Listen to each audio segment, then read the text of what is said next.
going on, guys? It's T Will. We back with another show today.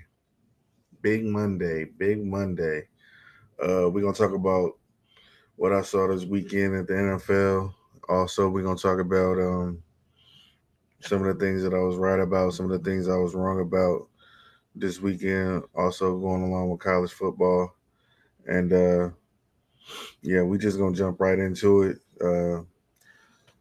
First game that I had up on the docket was this Lions Packers game, and just being from Michigan, even though the Lions aren't my favorite team, um, I'm starting to see this team run into the same problems that they ran into last year in the playoffs, and that problem is Jared Goff. Uh, I don't know if anybody wants to talk about it or put the blame on this guy, but yeah, he was efficient, 31 for 39, one TD, one INT. But the problem is when this guy gets inside the red zone, every single game that's a big game, he throws a damn interception. An interception. You taking points off the board, bro. You taking points off the board. That's why I have never believed in Jared Goff ever. Ever. Ever. This dude always seems to play good enough and then choke, fall flat on his face. Whether it's a fumble, whether, you know, it's an interception or he takes too long to make a decision. It's just like, dude, Jordan Love just went out there, and even though he had 188 yards, he was still efficient, 16 for 22, two touchdowns. You can tell that Jordan Love is a better quarterback than Jared Goff. Now, I put down there in my hashtag for the show, I said, what would it be like if Shador Sanders got a chance to back up Jared Goff and this Lions offense? Because to me, I'm not gonna let it go. I still think the kid got a raw deal in the draft, and I'm gonna say this: I would like to see him in this offense. You got two running backs, you got tight ends, you got wide receivers. Um, I want to see somebody else put pressure on Jared Goff because Jared Goff ain't got no pressure right now. I need a Shador Sanders or somebody, a young guy that can come in and threaten this guy because he just ain't it at quarterback. He just is not it, bro. Like, no. You got outplayed by Jaden Daniels and the Commanders in the playoff game. You come back, start the season, and get outplayed by Jordan Love and the Packers in the first game of the season. I don't care if it's on the road. I don't care if it's in Green Bay. I don't care if it's against the Packers. If I'm a Lions fan, I have to be really disgusted. Really disgusted. Your leading rusher was David Montgomery, 25 yards. 11 carries, 25 yards. Your leading receiver was not Amon-Ra St. Brown. It wasn't, the speedster Williams.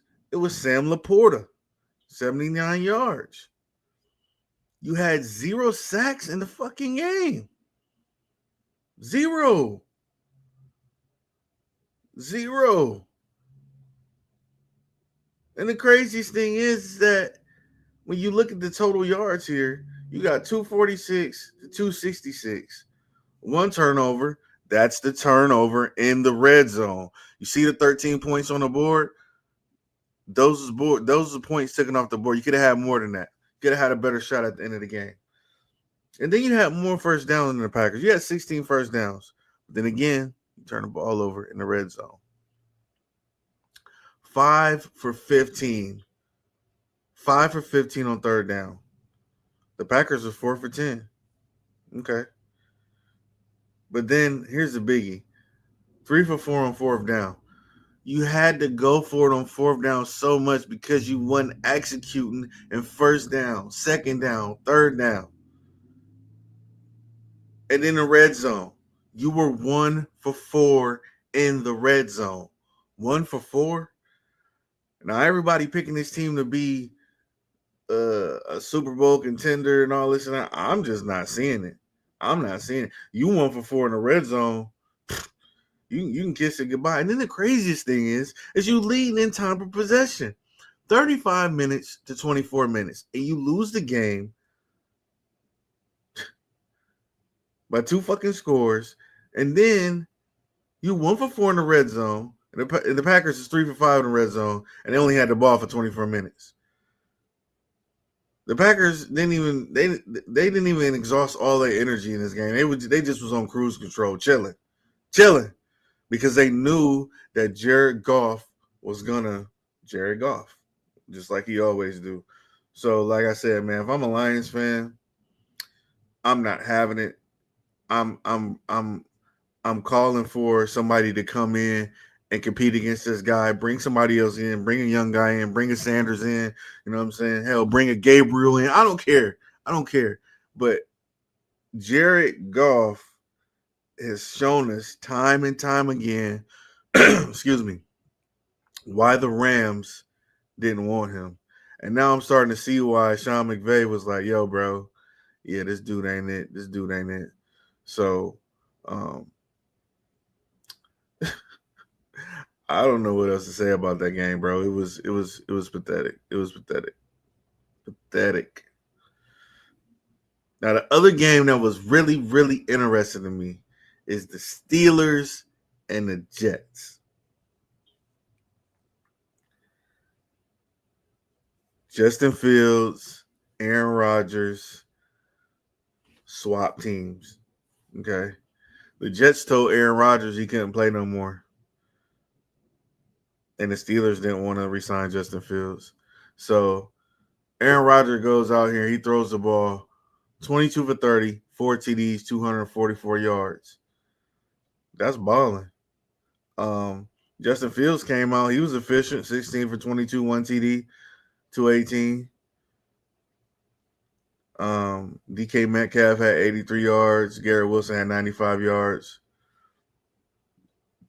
But I like that running back for the Jets though, Breece Hall, man. I think he's underrated. He's a solid running back. He ran for 107. But as you know, the Steelers came down and kicked that field goal, that long field goal to win the game because their field goal kicker is like, I don't know, he done took over the spot for Justin Tucker since Justin Tucker ain't in the league no more. He's just like the straight up beast kicking the ball. I mean, he can kick the ball outside like he kicking the ball indoors. Pittsburgh, a blizzard, Switzerland, that boy be drilling it. He get my respect. But yeah, guys, this game right here was a great football game. Justin Fields showed that he has talent. Aaron Rodgers shows that he still has talent. Both of these teams really showed me a lot in this game. They both played hard, executed plays, and I wouldn't be surprised if the Jets, don't have a better season than they had last year, and the Steelers look like if Aaron Rodgers is going to be throwing 4 touchdowns, if the defense can get they stuff together and play Pittsburgh Steelers defense, then the Steelers might be a problem, bro. They might be a problem. Just saying. Moving along. We got the Kansas City Chiefs and the Chargers. That game happened in Brazil, as you know. That girl Carol G at the halftime, that she fine. That was fire. Even though I didn't understand what they were saying, but I was like, yo, they got it going on. But anyways, getting back to the game, the Chiefs and Chargers played, and listen, I did not just jump on the Justin Herbert train. I thought that the guy was talented, but he just hadn't put the pieces together. He just hadn't had the games or the playoff wins to show for it. Especially that playoff game that they had in Jacksonville a couple years ago when they was up big time, and then they lost it. He was throwing interceptions and they lost it, and that was the last time we got to see him on the playoff stage.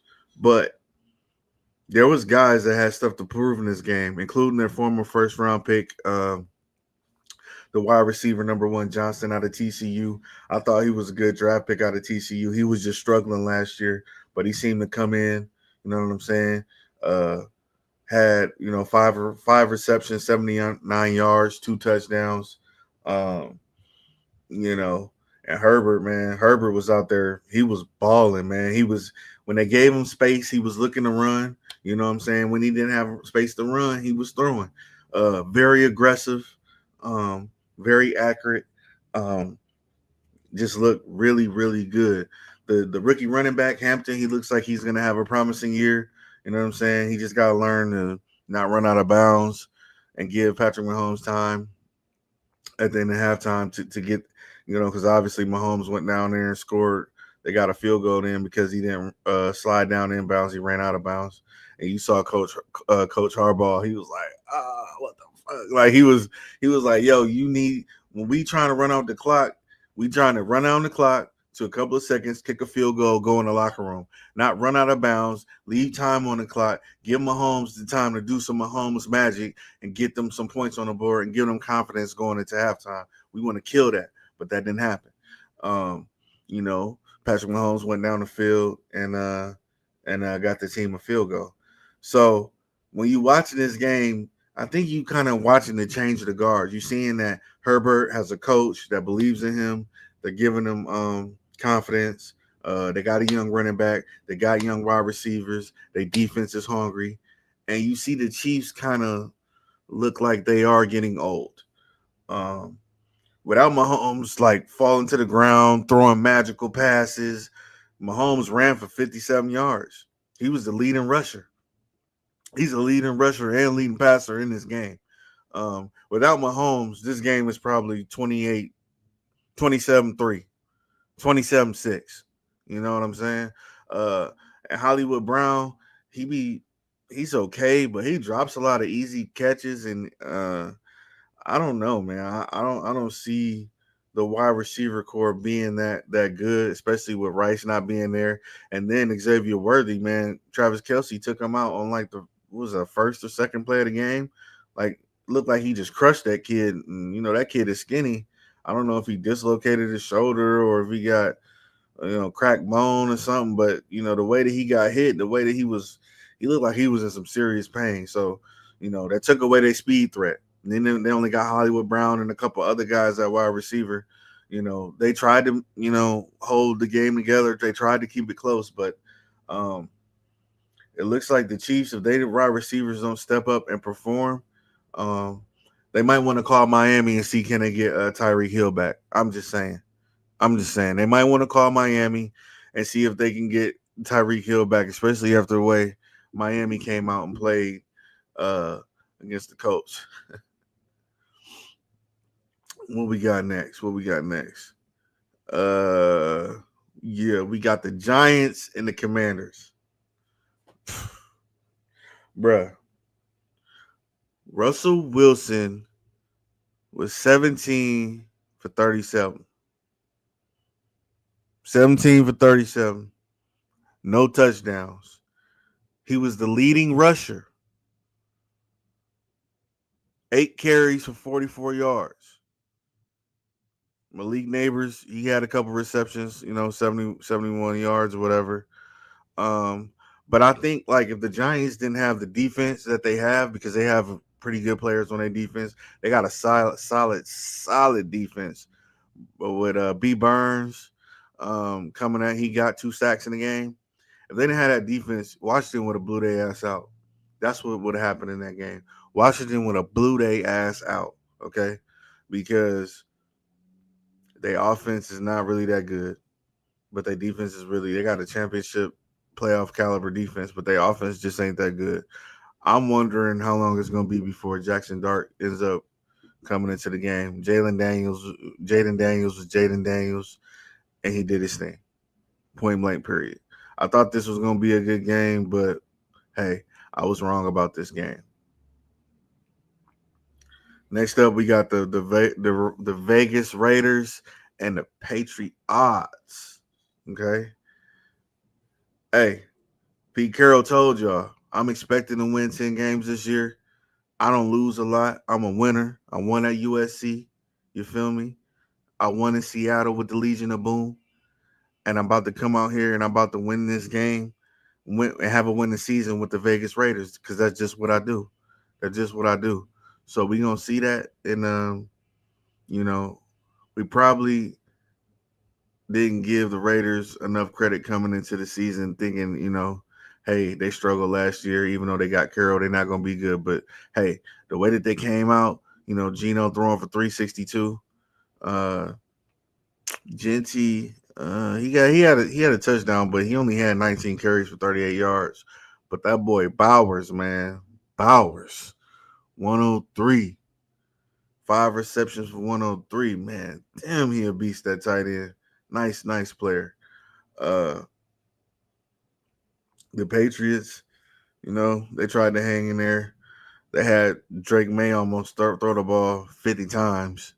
You know what I'm saying? He had interceptions. Geno had an interception too, but still. Uh, the Raiders. The Raiders seem like they're gonna be a team to deal with as long as they keep on building chemistry and stacking victories on top of victories. And the Patriots look like they'll be a competitive team, but I don't know if they're gonna be a playoff team. Um, oh yeah, my shocker of the day, my straight up shocker of the day, right here. Uh, the Dolphins versus the Colts. Everybody was ragging on Daniel Jones. He not a quarterback. He don't know what he doing. Why are they starting him over Anthony Richardson? Well, I'll tell you why. 22 for 29, 1 TD, 272 yards. Now, remember everybody was tanking for Tua, losing for Tua? I think that might have been a bad idea, bro. This dude was 14 for 23, 1 TD, 2 interceptions, and this motherfucker threw for 114 yards. Not 200, 114 yards, bro. This former first round pick from Alabama? I'm sorry. But if we trying to do comparisons today about who ended up being a better quarterback out of Alabama, I think Jalen Hurts is over there smiling like, hey, that's me, bro. That's me. That's me. Because you can say whatever you want to say about Jalen Hurts. What you cannot say is that dude ain't a gamer and he don't win because he do. This dude, Tua Tonga Viola, however you say it, gotta be at this point a bust. He has to be a bust. He has to be. Bro, you have Tyreek Hill, A-Chain, Waddle. Come on. And Tyreek Hill only had 4 receptions for 40 yards. What the fuck? You know what I'm saying? Like, if you were supposed to be this top prospect, you're supposed to be turning the Miami Dolphins around and all this and that. And you come out here the first game of the season, you stink up the joint, 14 for 23, 1 TD, 2 INTs, 114 yards. Man. But shout out to Daniel Jones, 272 yards, 22 for 29, 1 TD. You know what I'm saying? Taylor running back, 71 yards. What is that? 18 carries. Hey, man, shout out to the Colts. Y'all did y'all thing. Miami Dolphins, y'all need a new coach. Y'all need a new quarterback. Y'all need a new everything. Y'all is just, man, y'all got all that talent. Y'all need to just trade all whatever y'all got, get y'all some draft capital, and redo that thing over again because it's terrible out there, man. Like, y'all are the most underachieving team in the NFL at this point. Next up, we got the Saints versus the Arizona Cardinals. Yeah. Uh Kyler Murray, they said that he had like a stomach flu or something like that. They said that boy was running to the toilet all morning and all night. So uh you know what I'm saying? He must have had some bad food or something like that. But hey, they still come out there. They got the dub. They did their thing. And you know, if the Saints didn't have Alvin Kamara, be a really bad game. Uh, you got Spencer Rattler. He did what he could, 27 for 46, 214 yards. Uh, but at the end of the day, the Cardinals is just a more talented team, and they pulled out with the victory. Do, do, do, do, do. Do, do, do, do, do. And then we got the Monday night football game tonight. Uh, the Vikings versus the Bears. Um, I don't really know which way to go with this game just because there's two big questionable things about these two teams that I don't know. You can really pick either side, whatever. But the Vikings quarterback, JJ McCarthy, this is going to be his first start on a big stage. Um, I don't know what to expect from him. I know he's a confident kid. I know he got the heart and the mentality. He has athletic ability. He can run. He can throw that thing. Um, but Caleb Williams, I feel like he got a lot to prove this year, and he said that he wanted to have a better season. So if I'm actually forced to make a pick and had to make a pick, it would be the Chicago Bears, just off the strength that McCarthy, he hasn't performed at this level as a starting QB on Monday Night Football. You know what I'm saying? First game of the season on the road in Soldier Field, hostile environment, hostile crowd. But hey, we'll see. Maybe the kid goes out there and shocks everybody and wins the game. But we won't know until um, they get out there on the field. Um, there's another game I wanted to show y'all right here. The Bengals versus the Browns. And obviously, everybody is watching this situation closely because they interested in the quarterback position. They interested in, to see the two rookies that they got out there on the football field. But the way that the Browns play, especially on defense, they play really, really well. Myles Garrett is a straight up beast. Um, him and Henderson both got sacks. Myles had two, Henderson had one.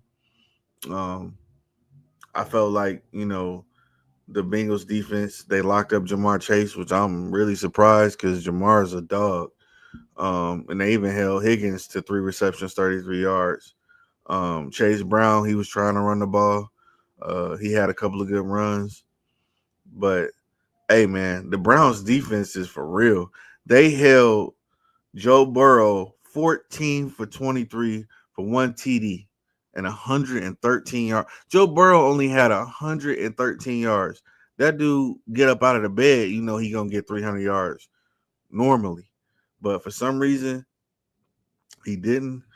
Uh, Joe Flacco, 31 for 45, 1 TD, 2 INTs. But I'm going to say this. I got to be honest. Those 2 interceptions is not on Joe Flacco. Jerry Jeudy and I think it was Tillman. Yeah, it was Tillman and Jerry Jeudy. They both tried to catch the ball. They didn't catch it. It popped up off their hands, and the Bengals defenders intercepted the ball. Pretty much the same thing that happened with CeeDee Lamb, except the Eagles didn't intercept the ball, and that's what I was saying. When a ball bounces off a wide open receiver's hands, it gives a DB a chance to look up and get a chance to see the ball and just dive for it and make a play, and that's what happened. I was very impressed by the Browns defense, very impressed by Dylan Sampson, very impressed by Harold Fannin Jr. Um, and to be honest, Joe Flacco, he played solid. His receivers just let him down. Schlesinger, the rookie, was out there hitting. The only thing I really didn't see is my former Wolverine, Mason Graham. I didn't really hear him call his name a lot. I mean, but he is a D lineman. I don't know exactly what he was doing out there. I didn't see him um, making any big plays. Maybe I missed it. Maybe you guys saw something that I didn't see. But yeah, I was really expecting him to show an impact because when he played for us at Michigan, man, he was a baller. Yeah, so I just wanted to point that game out because it was very interesting, tough game. And the Browns are better than what people think they are. They're actually a pretty tough team.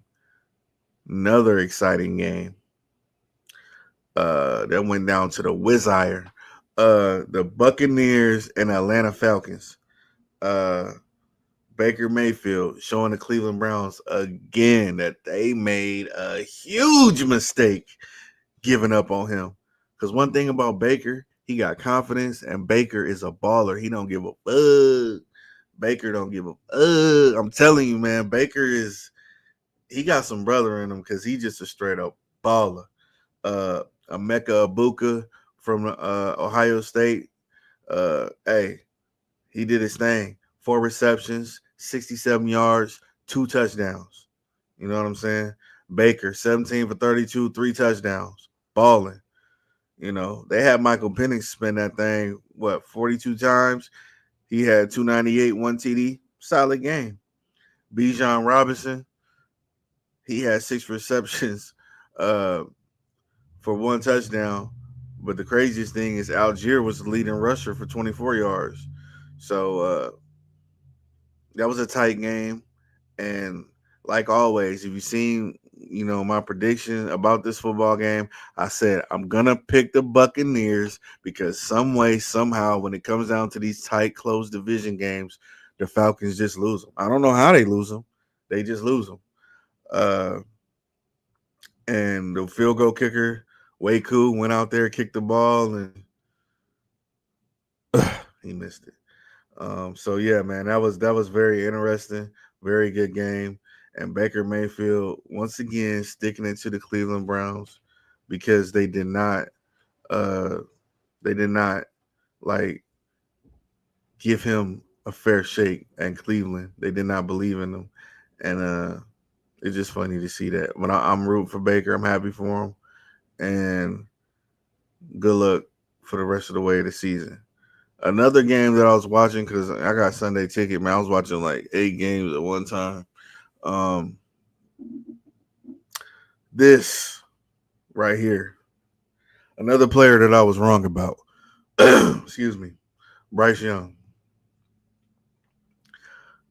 When Bryce Young came out of college, I had an expectation for him. I thought that Bryce Young was going to be really, really good, no matter where he went, no matter where he was at. Uh, but man, he has really underperformed. I don't know what it is. I don't know if it's in his head. I don't know what's going on. But these two quarterbacks, matter of fact, just these two quarterbacks in general, Trevor Lawrence and Bryce Young, both of them, both number one picks that was supposed to be like franchise changing quarterbacks, and I'm just not seeing it. Like I'm just not seeing it. Not out of either one of these guys. Trevor Lawrence, 19 for 31, 1 TD, 1 interception. He always do that for 178 yards. It's just like he's tall. He got a strong arm. He looks like a quarterback, but it's just like he don't never do it. I mean, if it wasn't for ETN had 143 yards rushing. If it wasn't for ETN, this might be a tighter game. And the thing is that Bryce Young, he threw 2 INTs. Two. This dude was 18 for 35, 1 TD, 2 interceptions for 154 yards. If you telling me right now that these two quarterbacks are the future of these franchises, hey man, well then these franchises are screwed. This was a terrible game to watch. This game was just terrible. I'm happy it had a weather delay because I couldn't even see it. I was looking for Travis Hunter to do something. They was giving him the ball on the quick screen, and he was getting murdered. Like, I don't even know what the heck they was doing, man. That was an ugly game to watch. I was not impressed by either team in that game. That game was just boo boo, straight up boo boo. Because I watched all of these games, all of them. Last game I'm gonna talk about. I could talk about the Texans Rams, but that game was kind of dry. 9-14. The 49ers Seahawks game, that was dry, 17-13. The Titans Broncos game, that was dry too. You know what I'm saying? Bo Nix threw interceptions. You know what I'm saying? I mean, he was 25 for 40. Okay game, I guess. Uh Cam Ward was trying to make a play at the end of the game. Calvin Ridley, he dropped it. Whatever. But this game is gonna be the last game I talk about the Bills and Ravens, and I'm disgusted by this game. Disgusted by this game. Main reason why I'm disgusted is because the Ravens are so talented,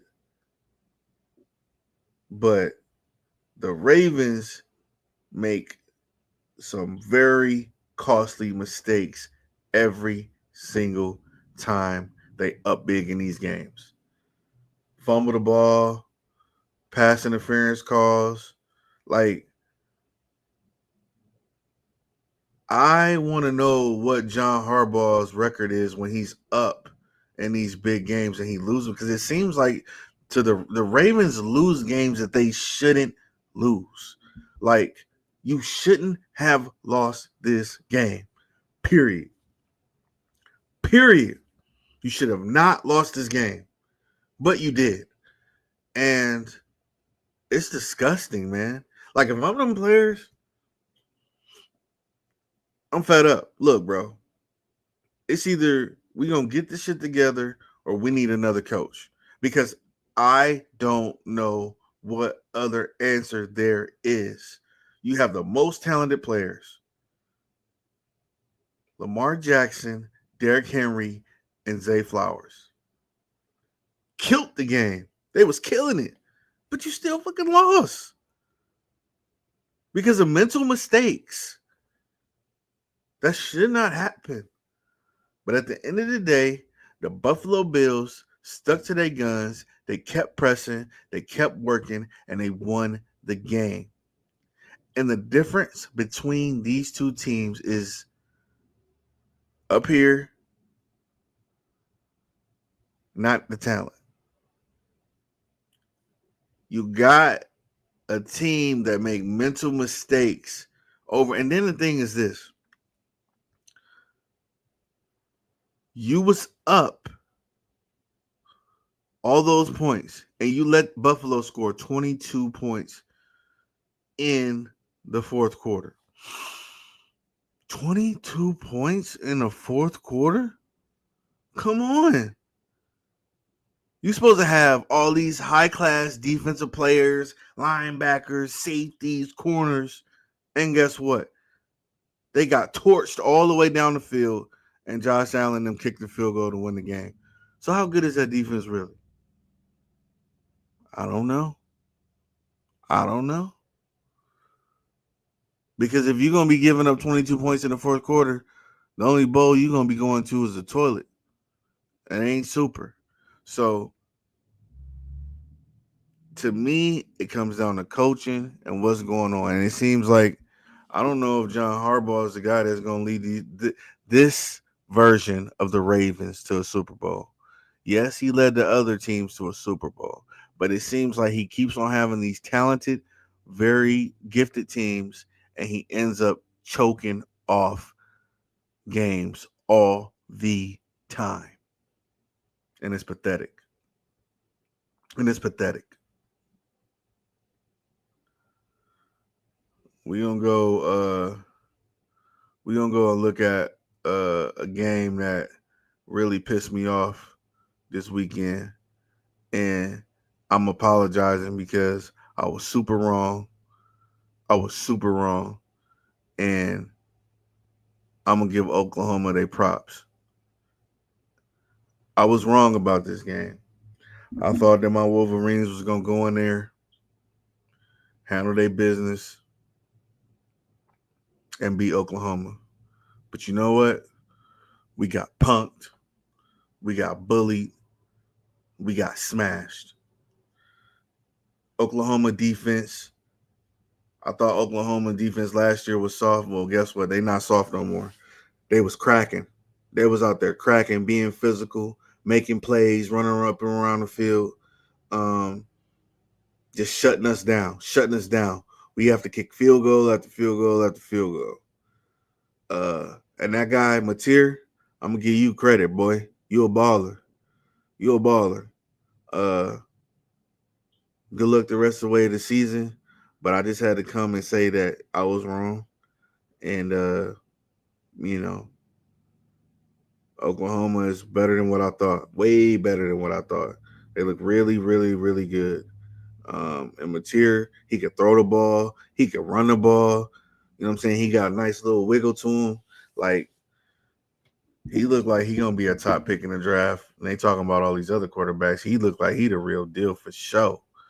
Uh, I know we had a freshman quarterback going up there and playing against y'all, but hey man, y'all did y'all thing. Salute. And ain't nothing but respect for me. But I was wrong about that. Oklahoma kicked our ass. And then I think there was one more game I wanted to point out. Yeah.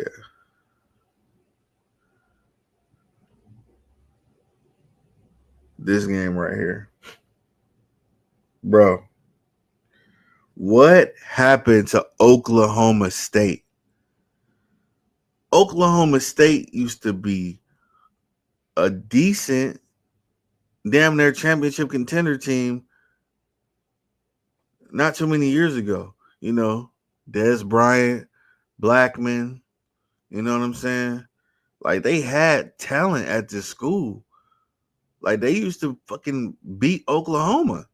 But now, like, what happened to Oklahoma State? This isn't a FCS school. This is a Power Four school. This is not.